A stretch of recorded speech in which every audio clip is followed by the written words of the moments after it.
ಓಂ ಶ್ರೀ ಗುರುಭ್ಯೋ ನಮಃ. ನಮಸ್ಕಾರ ವೀಕ್ಷಕರೇ, ನಾನು ನಿಮ್ಮ ವಿಶ್ವನಾಥ್ ಶರ್ಮಾ ಮಾತನಾಡ್ತಿರುವಂಥದ್ದು. ಆಗಸ್ಟ್ ತಿಂಗಳಿನಲ್ಲಿ ಕುಂಭರಾಶಿಯವರಿಗೆ ಗೃಹ ಸಂಚಾರದಿಂದ ಆಗುವಂಥ ಬದಲಾವಣೆಗಳೇನು, ಅವರ ಸಂಪೂರ್ಣ ಭವಿಷ್ಯವನ್ನು ಈ ಒಂದು ವಿಡಿಯೋದಲ್ಲಿ ನಾನು ನಿಮಗೆ ತಿಳಿಸ್ಕೊಡ್ತಾ ಇದ್ದೇನೆ. ಈ ವಿಡಿಯೋನ ಲೈಕ್ ಮಾಡಿ, ಶೇರ್ ಮಾಡಿ, ನಮ್ಮ ಚಾನಲ್ನ ಸಬ್ಸ್ಕ್ರೈಬ್ ಮಾಡಿ.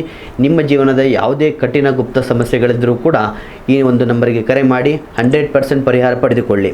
ನೀವು ಮಾಡುವಂಥ ಕೆಲಸದ ಸ್ಥಳದಲ್ಲಿ ನಿಮ್ಮ ಅನುಭವಕ್ಕೆ ಹೆಚ್ಚಿನ ಬೆಲೆ ಸಿಗ್ತದೆ. ಇದುವರೆಗೂ ನಿಮ್ಮ ಸಾಮರ್ಥ್ಯವನ್ನು ಗಮನಿಸದವರು ಈ ತಿಂಗಳು ನಿಮ್ಮ ಕೆಲಸವನ್ನು ಮೆಚ್ಚಬಹುದು. ತಂಡವನ್ನು ಮುನ್ನಡೆಸುವಂತ ಅವಕಾಶ ಸಿಗುತ್ತದೆ. ಇನ್ನು ಆರ್ಥಿಕವಾಗಿ ಆದಾಯದಲ್ಲಿ ಸ್ಥಿರತೆ ಕಾಣಿಸ್ತದೆ. ಹೊಸ ಆದಾಯದ ಮೂಲ ಸೃಷ್ಟಿಯಾಗ್ತದೆ. ಆದರೆ ಅನಗತ್ಯ ಐಷಾರಾಮಿ ಖರ್ಚುಗಳು ಬರದಂತೆ ಗಮನ ಕೊಡಬೇಕಾಗ್ತದೆ. ಇನ್ನು ವ್ಯವಹಾರದಲ್ಲಿ ಸಾಂಪ್ರದಾಯಿಕ ವಿಧಾನಕ್ಕಿಂತ ಹೊಸ ಮಾರ್ಗಗಳನ್ನು ಪ್ರಯತ್ನ ಮಾಡಿದ್ರೆ ಉತ್ತಮವಾದಂತಹ ಫಲ ಸಿಗ್ತದೆ. ಇನ್ನು ಪ್ರೀತಿಯ ವಿಚಾರದಲ್ಲಿ ಆಗಸ್ಟ್ ತಿಂಗಳಿನಲ್ಲಿ ಸಂಬಂಧದಲ್ಲಿ ಪ್ರಾಮಾಣಿಕತೆ ಮುಖ್ಯವಾಗ್ತದೆ. ಮನಸ್ಸಿನಲ್ಲಿರುವಂತಹ ವಿಚಾರಗಳು ಮುಚ್ಚಿಡುವುದಕ್ಕಿಂತ ನೇರವಾಗಿ ಹಂಚಿಕೊಂಡ್ರೆ ಮತ್ತಷ್ಟು ನಿಮ್ಮ ಸಂಬಂಧ ಗಟ್ಟಿ ಆಗ್ತಾ ಹೋಗ್ತದೆ. ಯಾರೆಲ್ಲ ಮದುವೆ ಆಗಿಲ್ಲ ಅವರಿಗೆ ಸ್ನೇಹದಿಂದ ಆರಂಭವಾಗುವಂಥ ಪರಿಚಯ ಭವಿಷ್ಯದಲ್ಲಿ ಉತ್ತಮವಾದಂಥ ಸಂಬಂಧವಾಗಿ ಬೆಳೆಯುತ್ತದೆ. ಇನ್ನು ಕುಟುಂಬದಲ್ಲಿ ಬದಲಾವಣೆ ವಿಚಾರವಾಗಿ ಆಗಿರ್ಬೋದು ಅಥವಾ ವಾಹನ ಖರೀದಿಯ ವಿಚಾರದಲ್ಲಿ ಆಗಿರ್ಬೋದು ಈ ತಿಂಗಳು ಯೋಜನೆಗಳು ಆರಂಭವಾಗ್ತದೆ.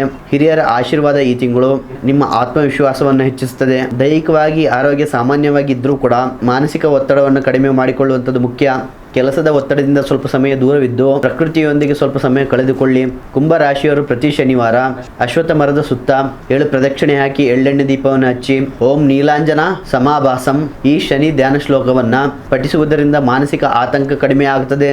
ಒಟ್ಟಾರೆಯಾಗಿ ಈ ಆಗಸ್ಟ್ ತಿಂಗಳು ಕುಂಭ ರಾಶಿಯವರಿಗೆ ಹೊಸ ಆಲೋಚನೆ ಹಾಗೂ ಸರಿಯಾದ ನಿರ್ಧಾರಗಳು ಯಶಸ್ಸಿನ ಬಾಗಿಲು ತೆರೆಯುತ್ತದೆ. ಇದಾಗಿತ್ತು ಕುಂಭ ರಾಶಿಯವರ ಆಗಸ್ಟ್ ತಿಂಗಳ ಮಾಸ ಭವಿಷ್ಯ. ಈ ಒಂದು ವಿಡಿಯೋ ನಿಮಗೆ ಇಷ್ಟ ಆಗಿದ್ರೆ ಲೈಕ್ ಮಾಡಿ, ಶೇರ್ ಮಾಡಿ, ನಮ್ಮ ಚಾನಲ್ನ ಸಬ್ಸ್ಕ್ರೈಬ್ ಮಾಡಿ. ಮುಂದಿನ ಒಂದು ವಿಡಿಯೋಗಳಿಗಾಗಿ ಸಿಗೋಣ. ಧನ್ಯವಾದಗಳು.